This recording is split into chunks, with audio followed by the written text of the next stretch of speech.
Gootichi waraana bilisummaa Oromoo WBO'n zoonii kibbaa godina Gujii Lixaa aanaa Bulee Horaa magaalaa Roobii magaadaa bakka isheen qubsuma godhattee ciiftutti tarkaanfii ilaalessaa waraana faashinistii TPP irratti ammajjii 30/2022 sa'aatii 5 akka lakkoofsa Impaayera Itoophiyaatti fudhatee weerartuu 17 ajjeesee 10 madeessuun meeshaalee hidhannoo garaagaraa hiikuun ajajaa WBO zoonii kibbaa ibsanii jiru. Tarkaanfiin xumura gabrummaa bobbaa imala Finfinneen eegalame osoo addaan hin kunne murtiidhaan goolabamuuf halkanii fi guyyaa kan dur caalaa lola kan itti fufu ta'us gootichi waraana bilisummaa Oromoo WBO'n ibsanii jiru.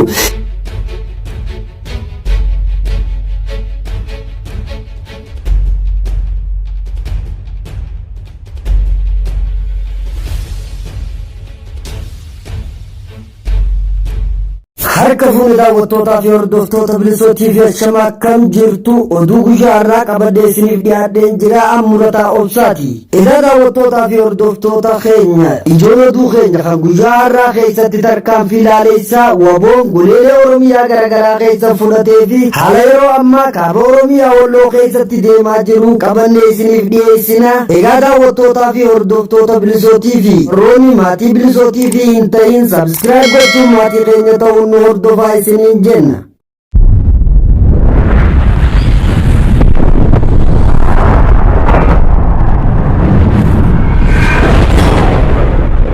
Bulchaan godina Walloo Khamisee basaastota hedduu gara Finfinnee ergee jira. Ammajjii 31/2022 bulchaan godina Walloo Khamisee Ahmad Alii basaastota hedduu Walloo Khamisee irraa gara magaalaa Finfinneetti ergee akka jiru maddeen keenya achirraa himanii jiru.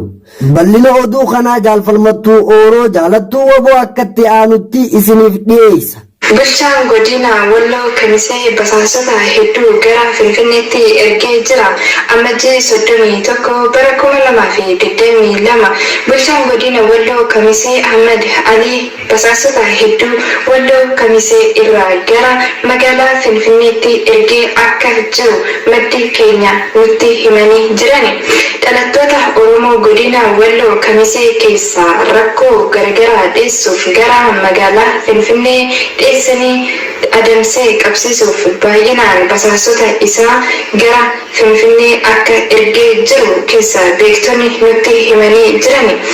Akka keessaa beektonni kunneen jedhanitti ilmaan Oromoo magaalaa Finfinnee gahuu godhatanii warri achitti argamtan hanga dandeessaniin of eeggannoo godhadhaa jechuun yaada isaanii dabarfatan. Namoonni ammaaf achitti argamaa jiran hedduun isaanii dhalattoota aanaa Jillee Damuugaa ta'uu dubbata maddi keenya. Yaada dabalataa qeerroo fi qarreen Walloo Khamisee irraa dabarfachaa jirani. Basaastonni hedduun yeroo ammaa kanatti gara magaalaa Finfinnee imalanii jirani. Basaastota kanneen jalaa akka of eeggannoo godhatanii ofii keessanillee baraartanii nuufillee sagalee taatan jechuudhaan yaada isaanii dabarfatanii jirani. Hedduminaan namoonni Walloo Khamisee keessaa kan dubbachaa jiran basaastonni hedduun yeroo ammaa kanatti Walloo Khamisee keessaa bahuudhaan gara magaalaa Finfinnee imalanii jirani. Imala isaanii kanas jala buunee hordofnee kan isinitti himnu ta'a jechuun yaada isaanii dabarsatanii jiran. Isinis amma danda'amaa ta'e tokkoon jiraattonni magaalaa Finfinnee keessa jirtan of eeggannoo basaastota kanarraa akka godhatani. Illee fi gaachanni uummata Oromoo WBO'n zoonii giddu galeessaa lixa Shaggar Ona Aamboo Baxullee Diikii fi Qurullittiitti lola jabaa ganama barii irraa eegalee hanga ammaa geggeessaa jiruun harcaatota BP biyyootti dabalaa jiraachuun odeessee achirraa nu dhaqqabe ifoomsee jira. Hanga ammaatti waraanni kan itti fufe yoo ta'u gootichi abdii sabaa WBO'n injifatee geeraraa jiraachuunis ifoomee jira.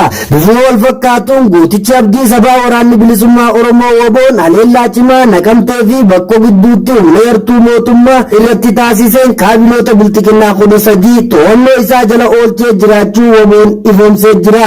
Imalli gara Finfinnee WBO'n jabeessee itti fufee jira. Ammajjii 31/2022 gama abdiifi wabiin Oromoof Oromiyaa waboon zoonii kibbaa Cibirraan Soddon Booruu godina Gujii Bahaa magaalaa Nageellee Booranaa walakkaatti galgala sa'aatii 12 irraa kaasee hanga halkan sa'aatii 2:15 haleellaa cimaa humna waraana impaayera bututtuu Itoophiyaa irratti baneen 11 du'aan yoo adabu 16 ammoo madoon tolchee hojiin ala taasisee jiraachuus ifoomsee jira. Waboon zoonii kibbaa Cibirraan Soddon Booruu lola kana keessatti humna nyaappaa finduguudhaan injifannoo guddaa gonfachuu magaalattii gama tokko hanga lafti baruutti to'atamee bulee jiraachuun ifoomee jira.